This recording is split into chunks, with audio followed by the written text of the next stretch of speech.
ఓం శ్రీ మాత్రే నమః. ఇప్పుడు తెలియజేసే అంశము 5 అమావాస్య పాటు ఈ విధంగా కనుక ఆచరించారు అంటే యథార్థంగా అపరకోటీశ్వరులు అవుతారు నాన్న. దాని అర్థం ఏమిటి అనంటే గ్రహ బాధలు గ్రహ దోషాలు తొలగిపోతాయి, నెగిటివ్ అనేది పోతుంది. ఇవన్నీ ఎప్పుడైతే నెగిటివ్ పోతుందో పాజిటివ్ ఎనర్జీని తీసుకోగలుగుతారు. ఎప్పుడైతే పాజిటివ్ ఎనర్జీని మనం తీసుకోగలుగుతామో అన్ని విధాలుగా కూడా మనకి కలిసి రావటం అనేది జరుగుతుంది.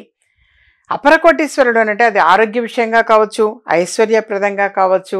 ఇప్పుడు మనందరికీ కూడా భగవంతుడు మంచి ఆరోగ్యాన్ని ప్రసాదిస్తే దానంత ఉత్తమోత్తమం మరొకటి ఉండదు. ఆరోగ్యం మహాభాగ్యం ముందు, ఆ తర్వాత మరి డబ్బు కావచ్చు, సంపాదన కావచ్చు.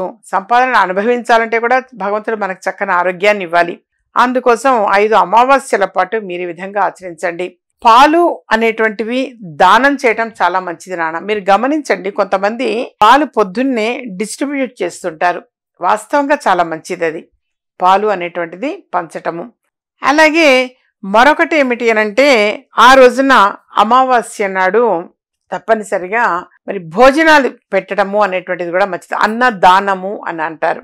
అన్నదానం చేయటం కూడా చాలా చాలా మంచిది నాన్న. ఆ రోజు మీకుగా మీరు అన్నదానము చేసేంత శక్తి స్తోమత మాకు లేదు అనుకుంటే మీ శక్తి కొద్దీ ఏవైనా ఒక కూరగాయలు కావచ్చు, ఒక బియ్యం కావచ్చు, కందిపప్పు కావచ్చు, ఏదైనా ఆ భోజనానికి సంబంధించిన వస్తువుల్లో ఏదైనా ఒకటి డొనేట్ చేసినా చాలు నాన్న. ఇప్పుడు ఎక్కువ మరి మేము ఇవ్వలేమమ్మా అని అనుకుంటే మరి మీకు కూడా వాస్తవంగా కాస్త కుస్త పుణ్యఫలితం నాకు సంప్రాప్తించాలి అని ఎవరికి వారు కోరుకుంటారు. అలాంటప్పుడు ఆకుకూరలు 100 రూపాయలు ఆకుకూరలు కొన్నారనుకో చాలా వస్తుంది. లేదా 2 సొరకాయలు ఇవ్వండి, 2 గుమ్మడికాయలు ఇవ్వండి, వాళ్ళు పులుసులో వేసుకోవడానికి వస్తాయి. లేదా 4 కేజీలు కందిపప్పు ఇవ్వండి, బియ్యం ఇవ్వండి, మీ స్తోమత మీ శక్తి కొద్దీ నాన్న.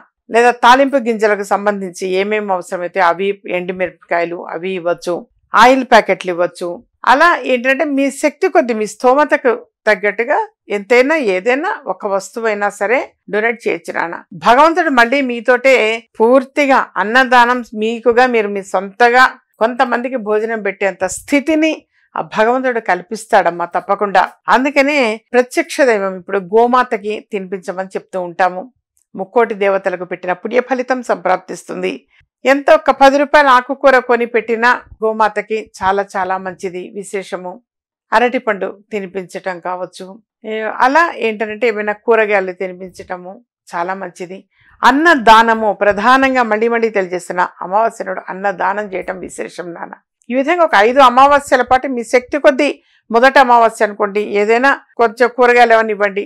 ఆ తర్వాత 2వ అమావాస్యకి ఇంకొంచెం ఇంప్రూవ్మెంట్ వస్తుంది మీకు. 5వ అమావాస్య వచ్చేసరికి భగవంతుడి అనుగ్రహం వలన మీకుగా మీరే అన్నదానం చేసే అంత స్తోమత ఆ భగవంతుడి అనుగ్రహం వలన తప్పకుండా వస్తుంది.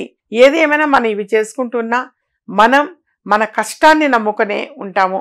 చాలా మంది కూడా అనుకుంటుంటారు, కొద్దిమంది ఈ విధంగా చేయాలి అనన్నా స్తోమత కావాలి కదా అని చెప్పి కావచ్చు, ఇవి చేస్తే అవుతుందా అన్న సందేహం కలగచ్చు.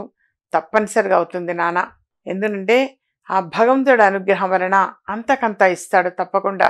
మనం చేసేటువంటి పుణ్య కార్యక్రమమే మనం మన పిల్లల్ని కాపాడుతుంటుంది, వాడి పిల్లల్ని కాపాడుతూ ఉంటుంది.